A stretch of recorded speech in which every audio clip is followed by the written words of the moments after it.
and star Jessica Chastain. Woo!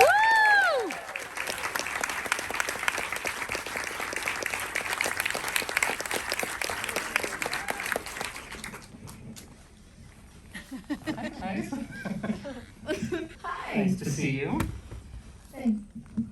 I love this show. I love your performances, love the music. This is just such an extraordinary production. Jessica, I'll start with you. You both talked about the process, really, of preparing for these parts and how demanding it was. I'm curious for you, for both of you actually, the moments when you knew you wanted to do this, you knew you could do it, you knew what the work would be to get into it. I never felt like this is something I could do.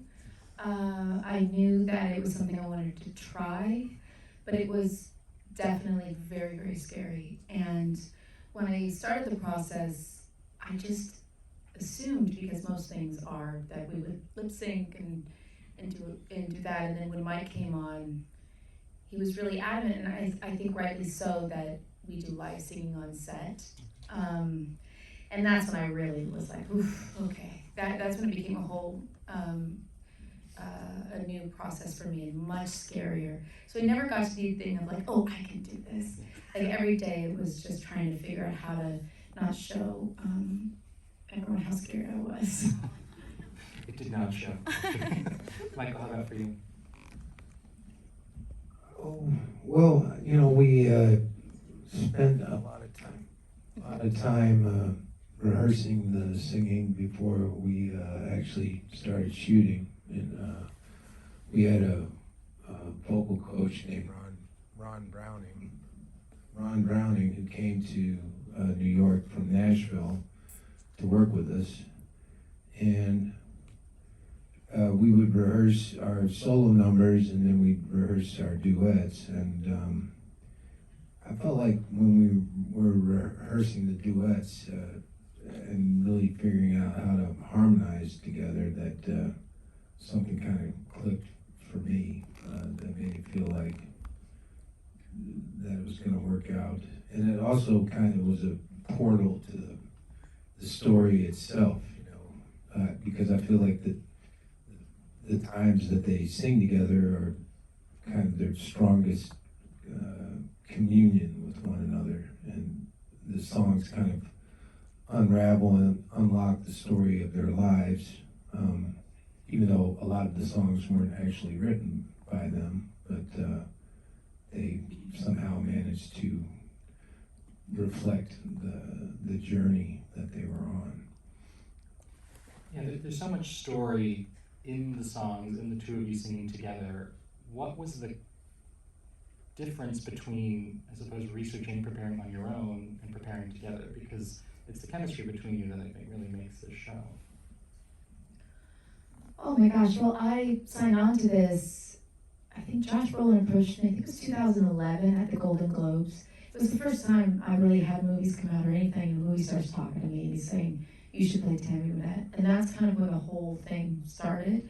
So for that decade, I was listening to her music and reading her books, and I was doing a lot of the work on my own, working with T-Bone in my living room and whatnot. And then when Mike came on, we started working with Ron Browning, everything just really made sense to me. I had never really harmonized with anyone. Mike has a history in music that I don't have. I just felt so protected and supported and like part of a team in a way that made me feel like I could do something that really scared me, but someone was going to be there with me at every step of the way. And so for me, it was a completely different experience when he came on, because it was the first time I felt grounded in something that I could understand. Rachel, I'll bring you in.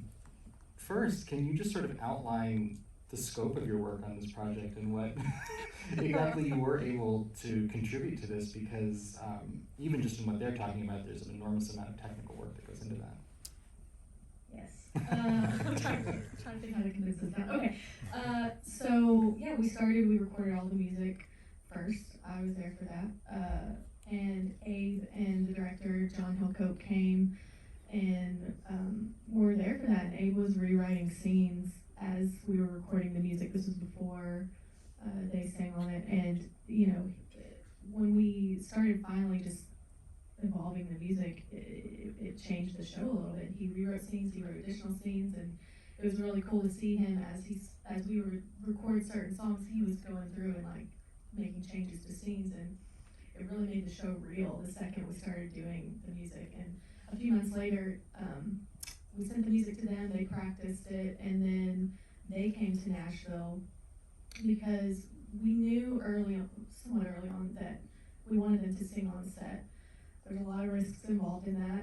It was a lot more work, but we thought that people would ultimately connect more with them. And so we wanted a safety net, so they came to Nashville and recorded 2-3 rounds of each song, because there's 26 songs.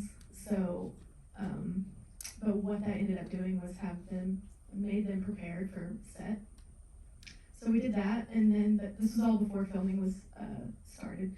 So then we went to set, and they sang live on set.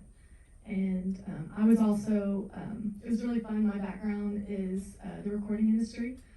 And I came to set and was kind of consulting on how to make these recording scenes look real. And I was training Billy Sherrill how to be a producer, which was really, really fun, because Billy Sherrill and Lou Bradley are gods in Nashville, and I would tell my friends, I got to tell Billy Sherrill I'd be a producer.